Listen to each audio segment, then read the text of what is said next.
அதுக்கப்புறம் வந்து கடலை மாவு ரோஜா பூ போட்டு இவருக்கு வந்து நலங்கு மாவு போட்டு உடம்பு தண்ணி ஊற்றியாச்சு. தடவணும் அச்சோ அந்த கை காட்டு, அந்த கை காட்டு, பட்டு காட்டு, பட்டு காட்டு, செல்ல பட்டு, அழகு பையன். பிள்ளைங்க வந்து நலங்கு மாவு போட்டு தான் நம்ம வந்து தண்ணி ஊற்றுவோங்க குழந்தைங்களுக்கு 2 பேருக்குமே. அதனால தான் நல்ல ரிசல்ட் கொடுக்குது, குழந்தைங்களுக்கு நல்லா இருக்குது. பிள்ளைங்க வந்து நல்லா விளையாடிக்கோங்க. இப்போ பாருங்கள், இவரே தண்ணி ஊற்றி கலக்கிற மாதிரி தண்ணி ஊற்றுறாரு பாருங்க, எப்படி விளையாடுறாரு பாருங்க, ஜம்முன்னு காட்டுவார். என்ன பண்ணுறேன்னு பார்க்குறீங்களா? என் பேரனுக்கு வந்துங்க தேங்காய் எண்ணெய் போட்டு மசாஜ் பண்ண போகிறேங்க. காரணம் என்னென்னா, அந்த நாளில் பார்த்திங்கன்னா எங்கள் பாட்டி, எங்கள் அம்மா, அந்த நாளில் பெரியவங்க எல்லாருமே வந்து அவங்க பிள்ளைங்களுக்கு, பேர பிள்ளைங்களுக்கெல்லாம் இப்படி தாங்க வீட்லேயே வந்து ஆட்டின செக்கு எண்ணெயில் வந்து மசாஜ் பண்ணுவாங்க. அது ஏன் அப்படின்னாக்கா, குழந்தைங்க வந்து ஓடி ஆடி விளையாடுதுங்க இல்லைங்களா? அப்படி ஓடி ஆடி விளையாடும் போது குழந்தைங்களுக்கு வந்து உடம்பெல்லாம் வலிக்கும். அது மாத்திரம் இல்லாமல் சோர்ந்து போயிடுங்க. நைட்டில் வந்து சிறு சிறுன்னு அழுவுங்க அந்த வலியிலையும் அந்த சோர்வுலேயும். அதனால தான் வந்து நம்ம அவங்க என்ன பண்ணுவாங்கனாக்கா, எண்ணெயை போட்டு தேங்காய் எண்ணெய் போட்டு பிள்ளைங்களுக்கு மசாஜ் பண்ணுவாங்க. அதே தாங்க என் பேர பிள்ளைக்கும் நான் பண்ணுறேன். இப்போ இது வந்து சல்ஃபர் இல்லாத கோகனட் ஆயில் தாங்க இது. இப்படி பண்ணும்போது இவன் கூட ரொம்ப ஆட்டம் போடுவாங்க, சும்மாவே இருக்க மாட்டான், ஒரு நிமிஷம் சும்மாவே இருக்க மாட்டான். அது மாதிரி இருக்கிறதுனால தான் நான் வந்து இவனுக்கு வந்து இந்த சல்ஃபர் இல்லாத கோகனட் ஆயிலை வந்து போட்டு மசாஜ் பண்ணுறேன். இப்படி பண்ணும்போது அவர் வந்து அழுவாமல் நிம்மதியாக தூங்குவார். அந்த கை காட்டுப்பா சாமியில், அந்த கை காட்டு, இப்படி காட்டு, இப்படி காட்டு, இப்படி காட்டு, இப்படி திரும்பு, இப்படி திரும்பு, இப்படி திரும்பு, இப்படி திரும்பு, நீங்கள் மசாஜ் பண்ணலாம். இது இப்படி காட்டு, இப்படி காட்டு. Very good. அந்த மாதிரி பண்ணும்போதுங்க அவ்வளோ நல்லாயிருக்கும் குழந்தைக்கு உடம்பு. இப்படி பண்ணிவிட்டு நாங்கள் வந்து நலங்கு மாவு வச்சு எனக்கு ஊற்றுவாங்க தண்ணி. அதே மாதிரி தாங்க போடுறேன் பாருங்கள், அவரே கை காட்டுறாரு பாருங்கள். நலங்கு மாவு வச்சு தண்ணி ஊற்றுவோம். அதுக்கப்புறம் சீக்கா போட்டு தலைக்கு குளிப்பாட்டிட்டு சாம்பிராணி புகை போடும்போது பிள்ளைங்க வந்து அரை மணி நேரம்லாம் இப்போ சிட்டுன்னு எழுந்துக்குதுன்னு சொல்லுவாங்க. அந்த மாதிரி எழுந்துக்காமல் நல்லா மணிக்கணக்கில் தூங்குவாங்க பசங்க. நல்லா மணிக்கணக்கில் தூங்கி எழுந்துப்பாங்க. சுறுசுறுப்பாக இருக்கும், ரத்த ஓட்டம்லாம் சரியாக இருக்கும். ஏன்னா பிள்ளைங்களுக்கு சீரான ரத்த ஓட்டம் இருக்கும்போது குழந்தைங்க வந்து நல்லா ஆரோக்கியமாக இருக்கும்னு சொல்லுவாங்க. இது மாதிரி பாருங்கள், இப்படியெல்லாம் நம்ம நல்லா குழந்தைக்கு வந்து நல்லா மழைன்னு தடுவும் போது பிள்ளைங்களுக்கு அவ்வளோ நல்லா இதமாக இருக்கும். பார்த்துக்கோங்க, அவ்வளோ நல்லா இருக்கும் பாருங்கள். இந்த பாருங்கள், அவரே பாருங்கள் எவ்வளோ நல்லா காட்டுறாரு பாருங்கள். தடவை போடுறேன். எந்திரிங்க காலெலாம் புள்ள எந்திரிங்க. Very good. பாருங்கள், ஐயாவே காட்டுவார். இப்போது வா வா வா வா வா இங்கே வா கால் காட்டு. இது மாதிரி பாருங்கள், ஓடி கால் காட்டு. பார்த்தீங்களா? அந்த கால் காட்டுங்க. இந்த எண்ணெய் பாருங்கள் எவ்வளோ சுத்தமாக இருக்குது பாருங்கள். இதுதாங்க இந்த மாதிரி நம்ம பிள்ளைங்களுக்கு இந்த மாதிரி தடவும் போது பிள்ளைங்களுக்கு அவ்வளோ ஆரோக்கியமாக இருக்கும். பிள்ளைங்களுக்கு வந்து சதைப்பிடிப்பெல்லாம் இல்லாமல் நல்லா, ஏன்னா ஓடி விளையாடுதுங்க.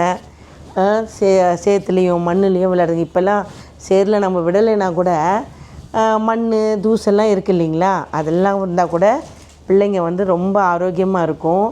நம்ம நலங்கு மாவு வந்து போட்டு தண்ணி ஊற்றும் போது பிள்ளைங்களுக்கு வந்து உடம்பும் வறட்சியாக இல்லாமல், இந்த தேங்காய் எண்ணெயே தடவும் போது பிள்ளைங்களுக்கு வறட்சி இருக்காது, உடம்பு வந்து ரொம்ப மென்மையாக இருக்கும்.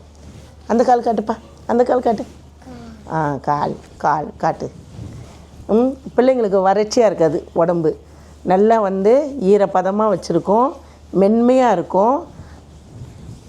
பிள்ளைங்களுக்கு வந்து அழுக்கு எல்லாம் வந்து கூட நல்லா இப்போ நம்ம நலங்கு மாவு போடும்போதும் அழுக்கெல்லாம் எடுத்துகிட்டு ஈரப்பதமாகவும் நல்லா ஆரோக்கியமாக வச்சுருக்கோங்க. தடவணும். அச்சோ முகம் காட்டு. காட்டு.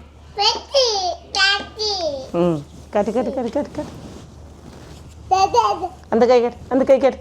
பட்டு காட்டு. செல்ல பட்டு, அழகு பையன்.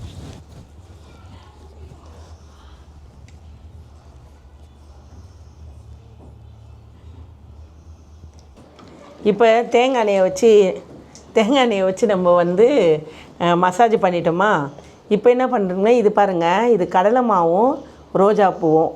இது என்னென்னாக்கா, கடலை மாவு பார்த்திங்கன்னா பிள்ளைங்களுக்கு வந்து ஓடி ஆடி விளையாடும் போது தூசு அதெல்லாம் இருக்கிறதுனால அதெல்லாம் சரி பண்ணும். ப்ளஸ் வந்து பிள்ளைக்கு வந்து கலராக இருக்கும், ஒரே கலராக இருக்கும் உடம்பு. அது மாத்திரம் இல்லை, புத்துணர்ச்சியாகவும் இருக்கும். வறட்சி பிள்ளைக்கு ஸ்கின்னு வந்து ரொம்ப நல்லா சாஃப்டாக வர்றதுக்கு நல்ல ஒரு ரிசல்ட் கொடுக்கும் இந்த கடலை மாவு. இந்த ரோஜா என்ன பண்ணோன்னாக்கா, ஈரப்பதமாக வச்சுருக்கோம், மென்மையாக இருக்கும். அது மாத்திரம் இல்லாமல் நல்லா வாசனையாக இருக்கும். இது ரெண்டும் போட்டு நம்ம தண்ணி ஊற்றிட்டே வரும்போது குழந்தைங்களுக்கு வந்து உடம்பும் நல்லா ஆரோக்கியமாகவும் இருக்கும், நல்லாயிருக்கும், ஸ்கின்னுக்கு நல்லது. நல்ல புத்துணர்ச்சியாக மென்மையாக கலரு ப்ளஸ் வந்து ஈரப்பதம் சாஃப்ட்டு எல்லாமே இருக்கும். அதனால தான் நம்ம வந்து இந்த நலங்கு மாவை வந்து பிள்ளைக்கு போட்டு தான் நம்ம தண்ணி ஊற்றுறோம். இப்படி தான் நாங்கள் வந்து சோப்பு பயன்படுத்த மாட்டோங்க. பிள்ளைங்க வந்து நலங்கு மாவு போட்டு தான் நம்ம வந்து தண்ணி ஊற்றுவோங்க குழந்தைங்களுக்கு 2 பேருக்குமே. அதனால தான் நல்ல ரிசல்ட் கொடுக்குது, குழந்தைங்களுக்கு நல்லா இருக்குது. பிள்ளைங்க வந்து நல்லா விளையாடிக்கோங்க. இப்போ பாருங்கள், இவரே தண்ணி ஊற்றி கலக்கிற மாதிரி தண்ணி ஊற்றுறாரு பாருங்கள், எப்படி விளையாடுறாரு பாருங்கள், ஜம்முன்னு காட்டுவார். அதெல்லாம் பட்டு காட்டுங்க, வா வா வா வா சிச்சே. ஊற்றில என் பட்டுடி பட்டு. ஒன்றும் இல்லைடி, நான் ஒன்றும் செய்யலை. அழகு பட்டு. பாரு சூப்பராக இருக்கும் பாரு. இன்றைக்கி நல்லா தூங்குவ பாரு, நல்லா சூப்பராக தூங்குவ பாரு. அழகி ஷூ. இங்கே அவ்வளோதாங்க. சல்ஃபர் இல்லாத கோகோனட் ஆயிலில் வந்து பேரப்பிள்ளைக்கு வந்து உடம்புல போட்டு மசாஜ் பண்ணியாச்சு. அதுக்கப்புறம் வந்து கடலை மாவு ரோஜா பூ போட்டு இவருக்கு வந்து நலங்கு மாவு போட்டு உடம்பு தண்ணி ஊற்றியாச்சு. பாருங்கள் எவ்வளோ ஃப்ரெஷ்ஷாக இருக்கார் பாருங்கள், பளிச்சுன்னு ஆகிட்டார் பாருங்கள். இன்றைக்கி பாருங்கள், அவர் நல்லா 4-5 மணி நேரம் தூங்குவார். இப்போது பால் கொஞ்சம் குடிப்பாட்டி விட்டுட்டோன்னு வச்சுக்கோங்க, நல்லா ஜம்முன்னு தூங்குவார். எழுந்துக்கிறதுக்கு ஒரு 6 மணி நேரம் ஆகும். இப்படி தாங்க பயன்படுத்தணும்.